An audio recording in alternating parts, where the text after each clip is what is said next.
Back out in the mountains again. I do love it out here. Well, today's vlog is going to be the first truly topical vlog that I've done so far. A reaction to worldwide or relevant events that I don't feel obliged to, but I'm going to give my opinion on it. We are 24 hours we've had now to sink in the fact that Britain is going to be leaving the European Union, or has voted, sorry, to leave the European Union. Let's remind ourselves and not get too carried away that whilst this was a referendum, it is nothing more really than an opinion poll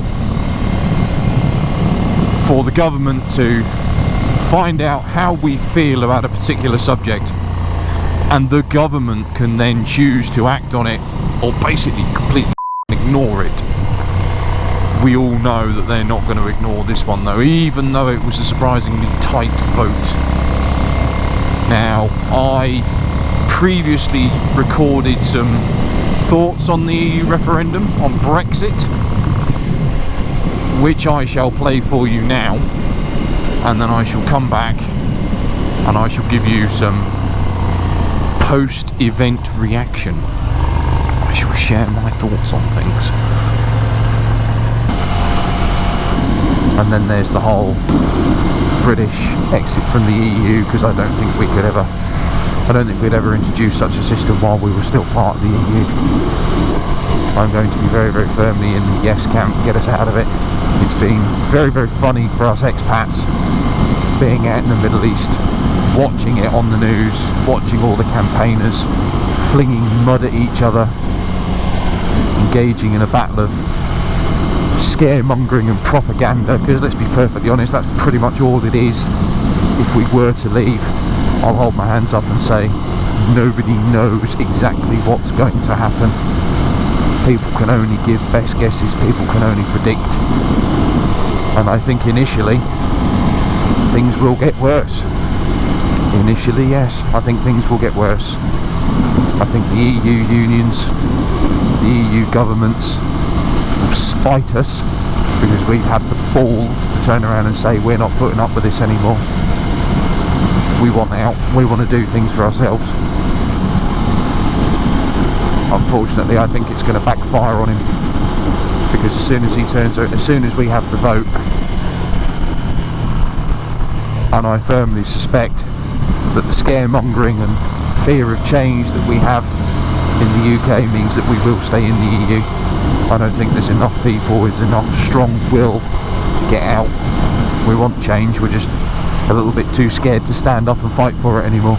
That's my personal view. I think David Cameron's trying to use it as a tool to negotiate with the EU. The EU have now stood back and gone, right, then you put it to your vote. And I think the British people are going to bottle it. Right, welcome back. So as I say, it was announced 24 hours ago, or we've had a day to let it sink in that we're going to be leaving the European Union. Now, I'm going to put my hands up and say that I was very firmly in the leave camp. I will be quite happy to see the back of the European Union. We put in so much, second largest economy in the European Union. We're not getting value for money from that, in my opinion. The rest of the EU, it's not in their interest to give anything to us. It's in their interest because we're a contributor. It's in their interest to take what they can get from us. How do I phrase this? I don't think it's a case that we shouldn't be helping out our European neighbours. We are part of Europe geographically, and we are intrinsically tied to Europe, because otherwise we would just be a poky little island that's not quite capable of fending for itself, despite illusions of grandeur that we may have about past heroics and world wars and post-war rebuilding and all the rest of it. We are totally reliant on trading, if nothing else, with the rest of the world, particularly Europe, because obviously they're our closest neighbours.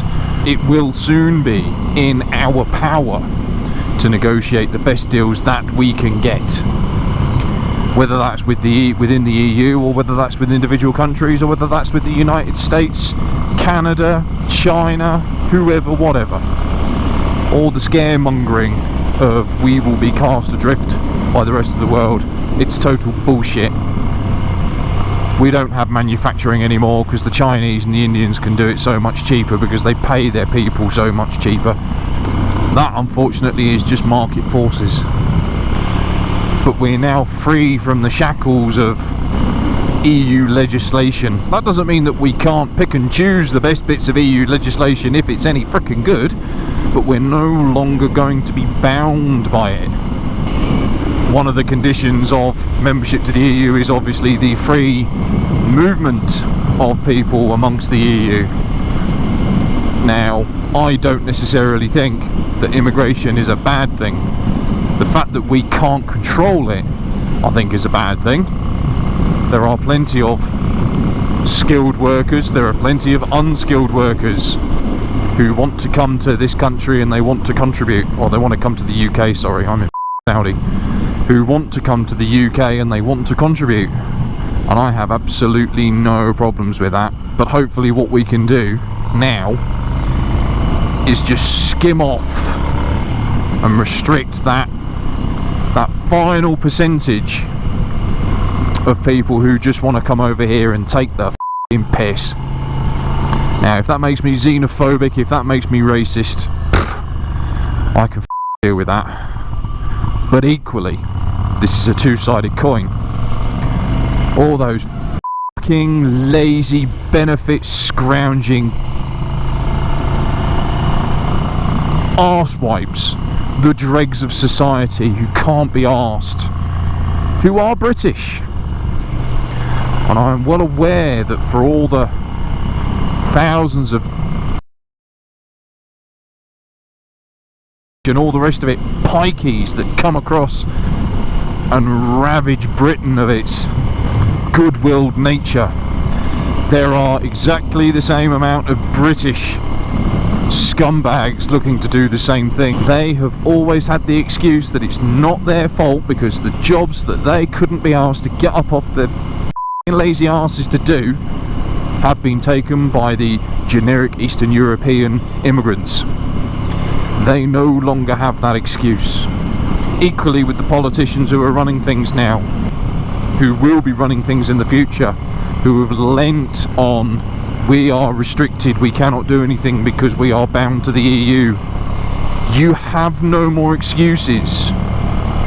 There is going to be, I predict, a lot of short-term pain. The EU is not going to make it easy for us to get a clean break from them.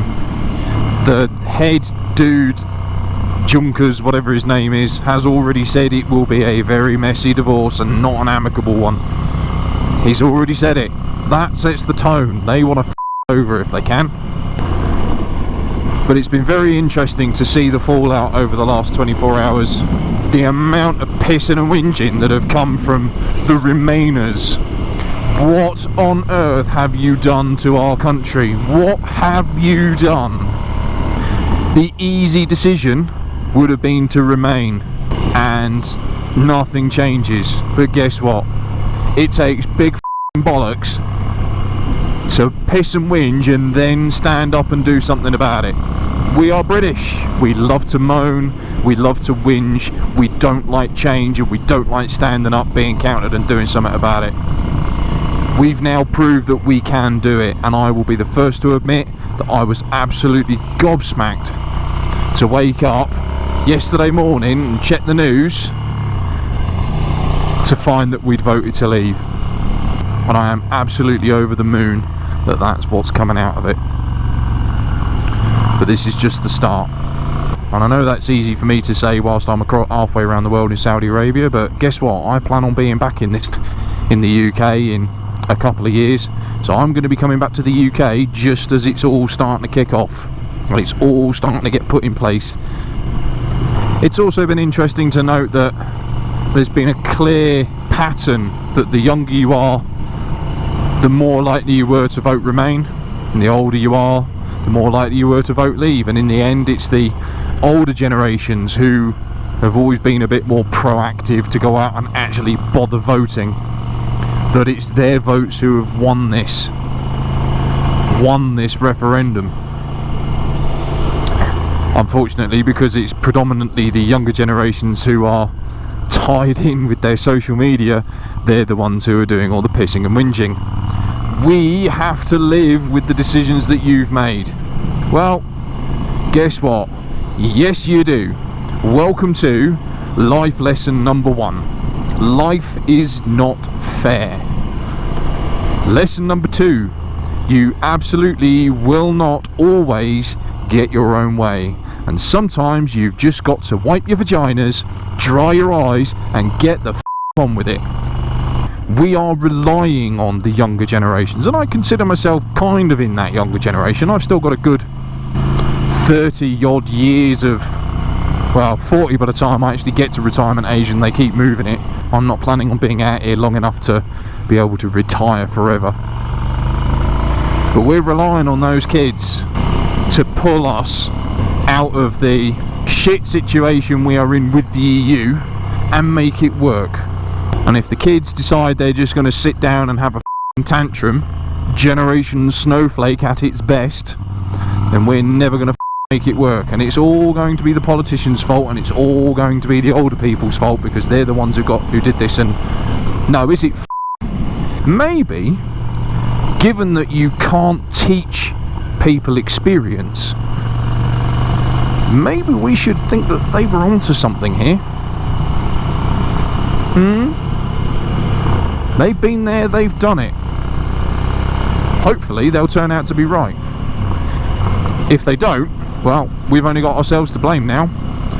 We're never going to know if staying in the EU was going to be the better choice, because we ain't going down that road anymore. So with that age-old thing of there's no point crying over spilt milk, let's get on with it, shall we? And as for the jocks, the sweaty socks, the Wicked Witch of the North sat there banging the drum saying, "We demand the second Scottish independence referendum." Off. You had your chance. You guys had your vote at great expense, and the majority to stay in the UK, bearing in mind you knew this referendum was coming, and there was a good chance that we were going to be leaving the EU. You had your chance, pipe down and off. You've got your extra de-evolved powers to govern yourselves. Get on with it.